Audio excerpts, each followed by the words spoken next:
Hello, everybody. It's me, Shannon LaBruyere. I am live and loving it tonight. Welcome to Sunday Night Live, where we learn how to thrive in change. Change that we planned and we want and we've worked toward for years, and the change that we didn't expect and came at us out of nowhere. We can thrive in the midst of all of them. I welcome you. I'm coming to you live from the lake, which is so fun. Woohoo! It's 4th of July and I'm up north. Hey, Pam, sup? Pam, can you hear me? Give me a thumbs up because I'm doing something different. I'm on my phone and I've got my earbuds in. Hold on a second. Give me a thumbs up if you can. Good, excellent. All right, welcome, Pam.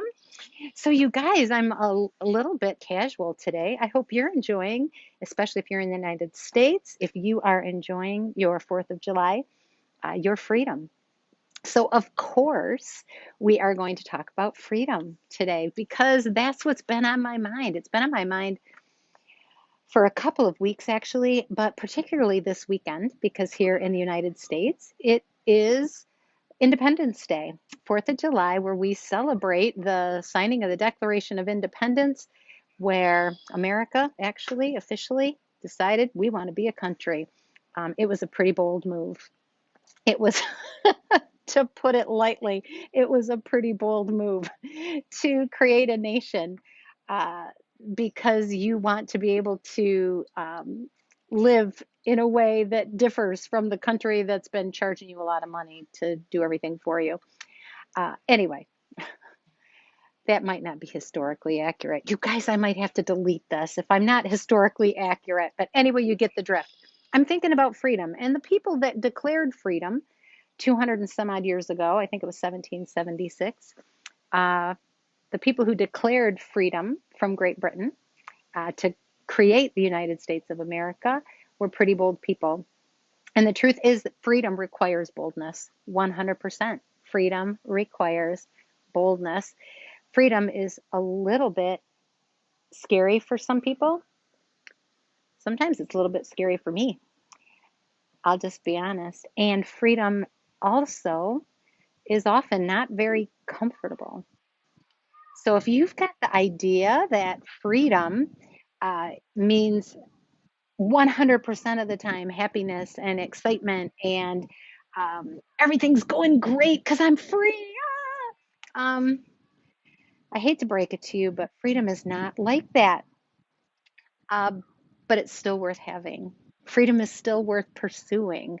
Freedom is still worth exercising because if we aren't exercising our freedom, are we truly free?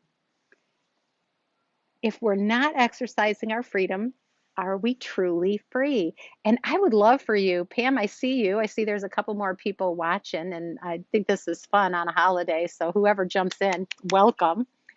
Pam, just drop in the comments if you have been exercising your freedom lately. Some of the freedoms I'm talking about are freedom to choose, freedom to say no. Let me see some of the freedoms I've been exercising. Freedom to say yes to things that I don't want to do, but that I want to do, right? Freedom to say yes to the things that I know are important to me, that are worth sacrificing for, that are worth being uncomfortable for. Exercising the freedom to say yes to those things instead of exercising the freedom to say no to growth and discomfort and change. It's pretty powerful when we start exercising the freedom we've been given. A good friend of mine has this great phrase, and I love it. She says that so many times we think we're free, but all we're doing is rearranging the pillows in our prison cell, just kind of making it all, look a little fresher, but the walls are still there, the bars are still there. I want you to just consider where in your life are you needing to exercise your freedom? We're going to talk a little bit about it. Not sure that I'll go a half hour, Feel free to drop in your comments. I'm in a little bit of a different format, but I can see your comments as they pop in. So that's cool. Let's see. Awesome. All right, so let's get talking about it. First of all, the Thrive principle that we're going to talk about embracing today is hashtag bring the honor. Hashtag bring the honor. And I'm going to share with you the number one key to unlocking the chains of fear. The number one key to breaking the chains that hold you from pursuing your passion, pursuing your purpose, from showing people grace and love. The one thing that you can do that is going to unleash your freedom is this. Get ready? Write it down.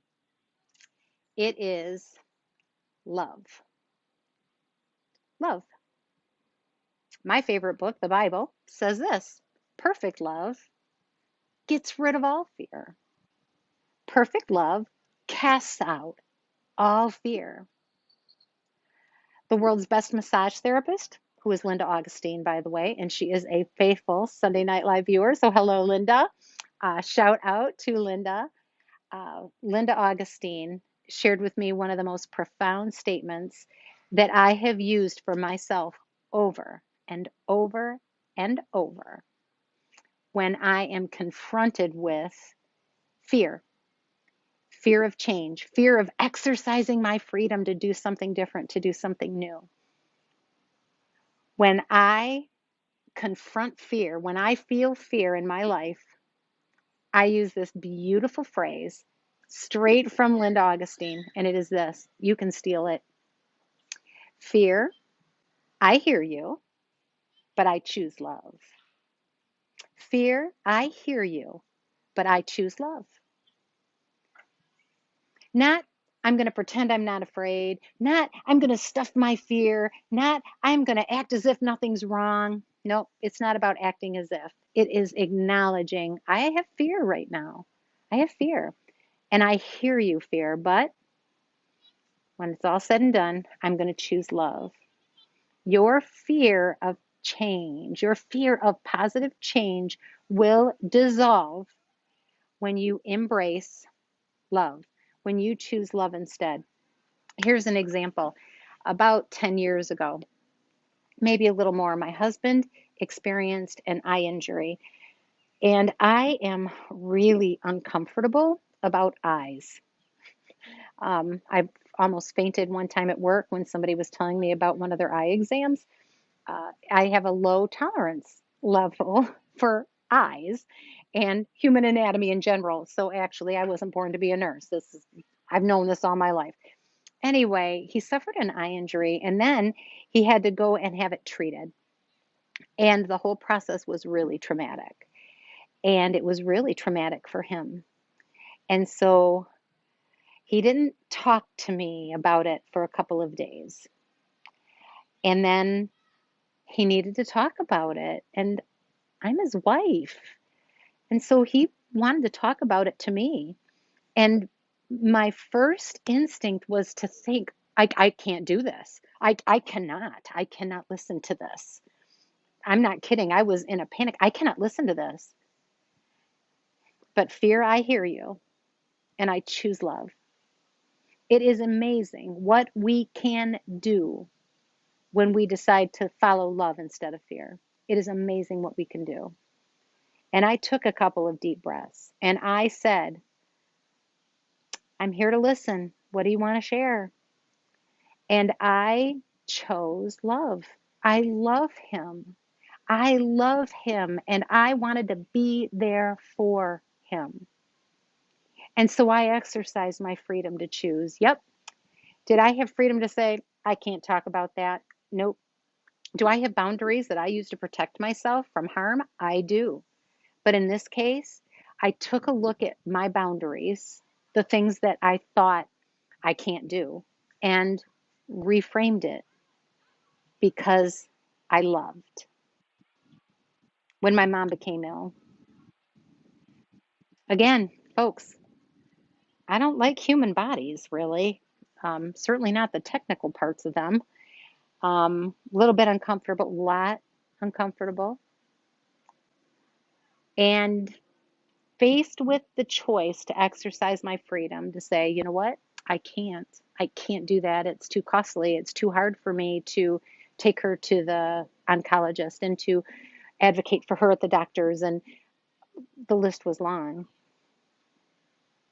But instead of exercising my freedom to feed my fear, it's going to be too much for me. I can't be with her. This is too overwhelming.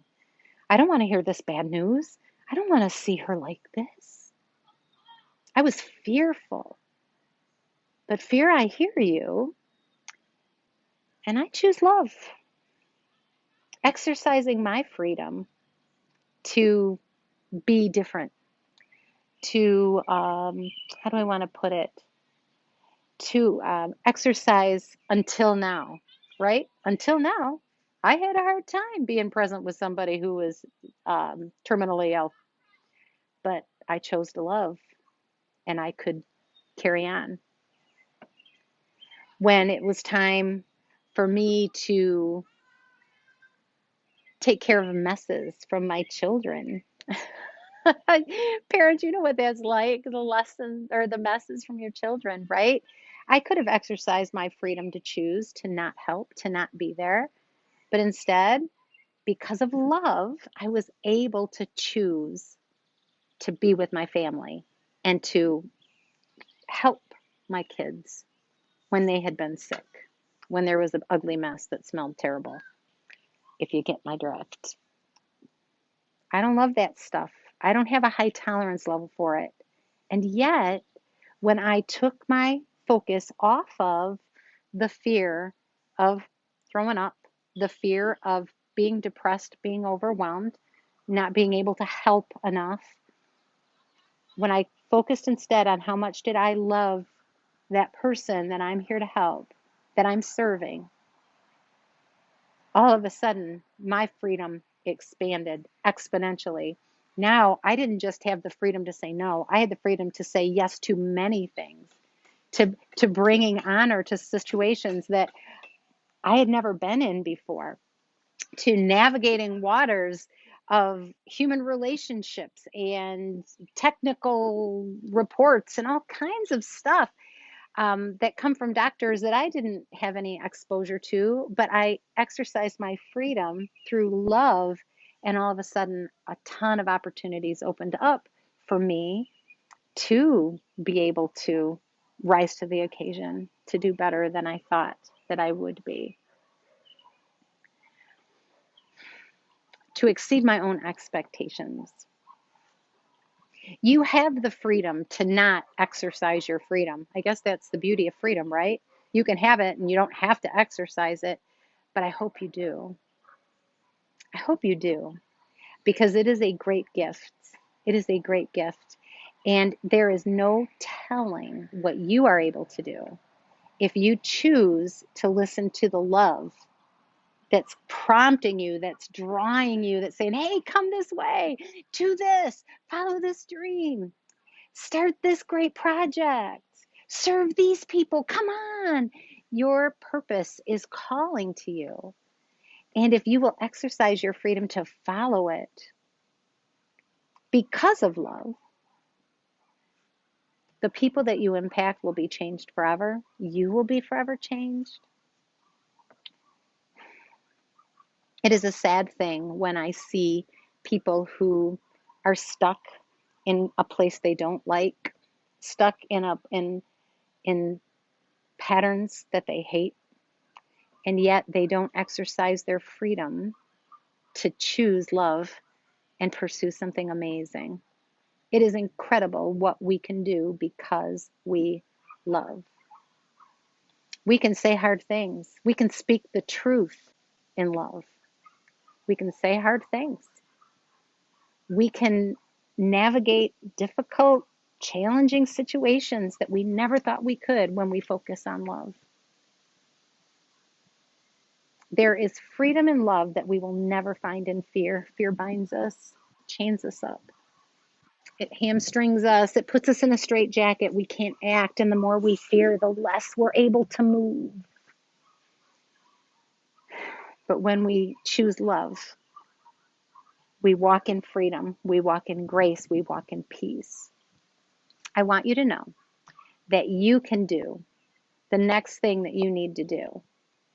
You can do it, but you will have to choose love and take action, or you'll never know. You'll never know what you're capable of. There are so many things in this life that we think we have to have, that we think we need, and they imprison us. I have to have fill in the blank before I can be nice. I have to have the apology before I can forgive. I have to have, you name it. When if we were to turn away from that, oh, not that structure, those bounds, the things that keep us from trying new things, trusting, stepping out in faith. So I guess all I'm talking about is this. The key to freedom is to choose love instead of fear. Fear will bind you up every time. Love will allow you to do things you never believed you could do before. If you're watching and you're live, say hi in the comments. I can see them even though I'm live from the lake. I'm interested in what are you doing? What are you doing to exercise your freedom? Have you done something that you never thought you would be able to do? A lot of mine involve people. People are risky for me. Well, they're actually risky. Relationships are risky in general, um, in a way. In a way. Um, Pursuing new relationships, pursuing new connections, new groups, new teams, new friends. It can feel very scary unless we choose love. Unless we choose love. The risk goes away when we're walking in love. Why am I doing what I'm doing? Why am I connecting with this people? Because I want to show love. I want to show love to the world. I want to help people if I can. I want to connect with them in a meaningful way so that we can join together and do great things. Freedom in connection, not fear, not fear. The fear binds us up, but the love for the people that we serve and the love for the dream that we have, if we can spend our time focusing on love, we're free. My fingers are blue because I've been eating cherries, you guys, because that's what I do in Michigan on the 4th of July. I've been exercising my freedom. It stained me up a little bit, and that's okay. I hope that you are enjoying your freedom. I hope you're exercising it. I want you to know that it's worth it. Fear, I hear you, but I choose love. And when we start choosing love, we are truly free. What are you doing for love?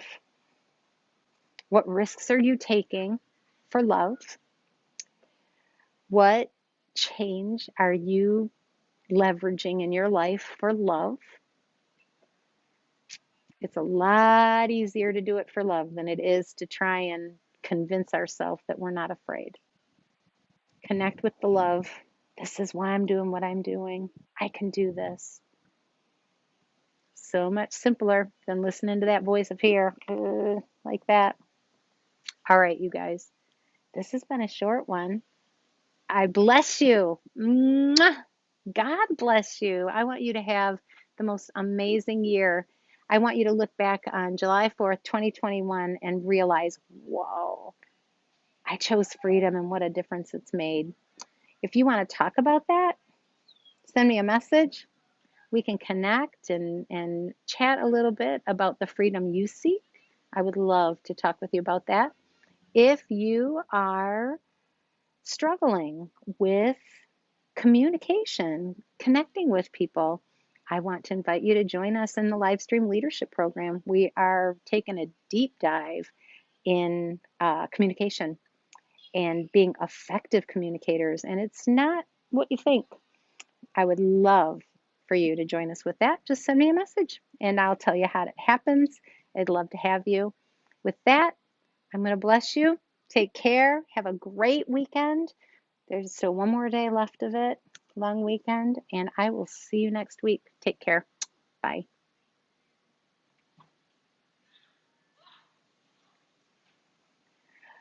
Ooh, here's Laura. I'm slow to respond, but great thought. Also, I'm sorry. Oh, no, no, no. I'm sorry I shared my leg wound picture with you if I had known. Love you. Ah, Laura. You know what? No apology necessary. I will tell you what, when I saw that picture, when I saw that picture come through, my first thought, I'm so glad you brought that up. My first thought was, oh my gosh, what is that? And then I realized what it was, and I chose love. It's like, Lord, help Laura.